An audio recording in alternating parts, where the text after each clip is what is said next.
This is Scott the Fix-It Guy. Today we have a Miele dishwasher that's having some trouble, is acting a little strange. So we're going to be removing the control or the brain of the dishwasher and do a little cleaning of its modular connectors just in case there's a loose connection. I'm going to take off the cabinet cover first by removing or loosening these 4 screws. Actually, we don't remove them, but we're just going to spin them lefty-loosey, and that releases some clips that then will allow me to lift up on the wooden cabinet facade and just pull it off of the door. So this is on the Incognito model and a couple other models. Pretty cool, just blends in with the cabinet. So you grab it, after you loosen it, lift it up, it'll come right off. And now I want to get the metal bezel or the cover where the buttons are off, so I have to remove a few screws. Sped up the film here a little bit.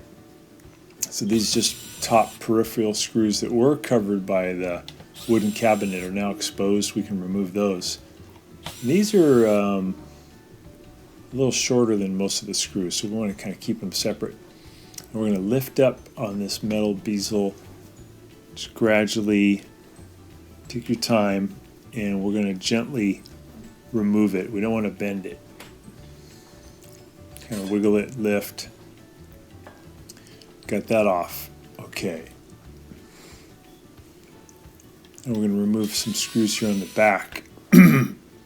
These screws are actually covered before by that metal piece.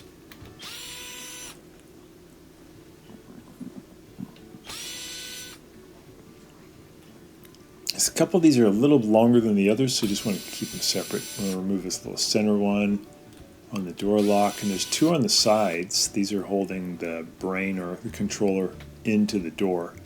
Just 2 little side ones. I'm going to get those out.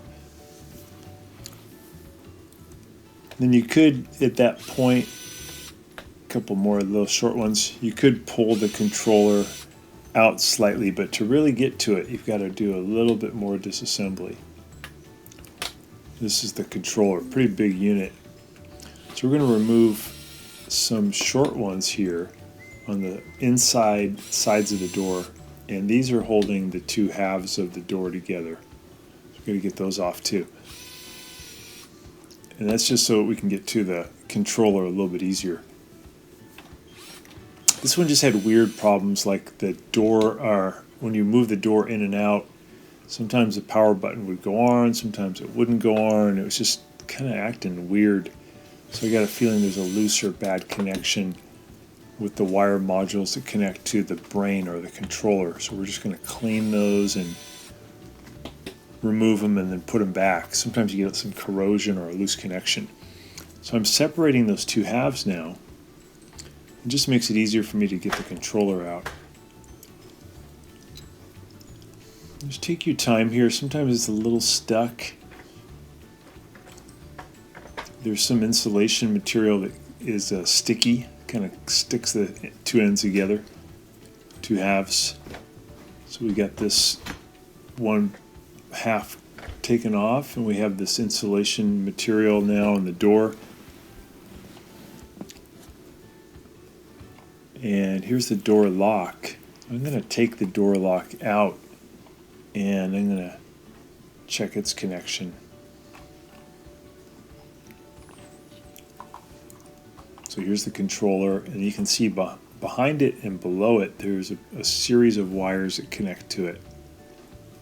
This is the door lock. I get a feeling that the door lock might be part of the problem, because when you would move the door into the lock position or out of the lock position, sometimes the lights would work, sometimes they wouldn't work.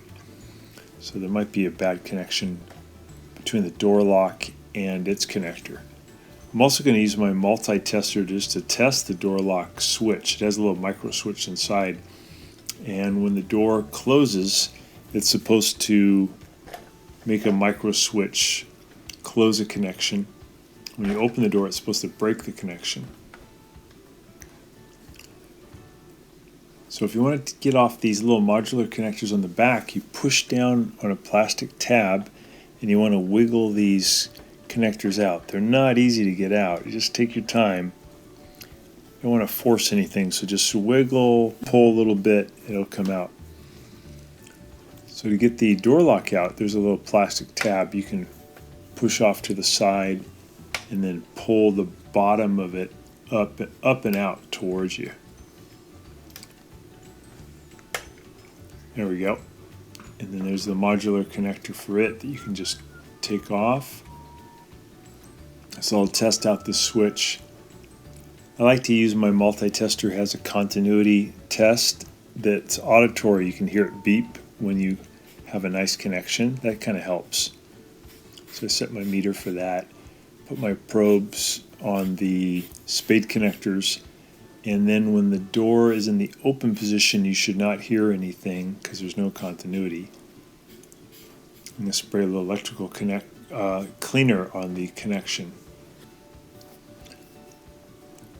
So I'll do my test for continuity, and then when I push my screwdriver in to make the door think it's closed, then I do hear a beep, meaning that there is continuity. So I know that the door lock and door switch are working as they should. It is possible though that the modular connector was just loose or corroded, so I'm going to make sure that that connection is tight.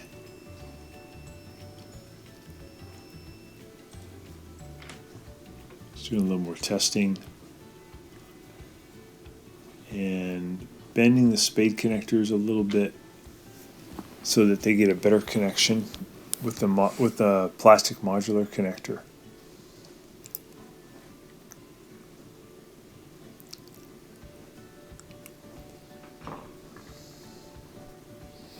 So hook that back up, and once you have it hooked up, you can just push it back into the brain or the controller. It's pretty rare that these controllers go out on the Miele dishwasher. They're pretty tough. But with all these machines, sometimes over the years they get steam, gets in and messes with the connections. So just wiggling the connections around these modular connectors is great. I like to fully remove them and then spray them with some electrical cleaner too.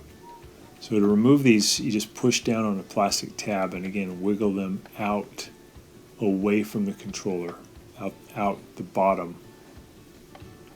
and then just wiggle them back in.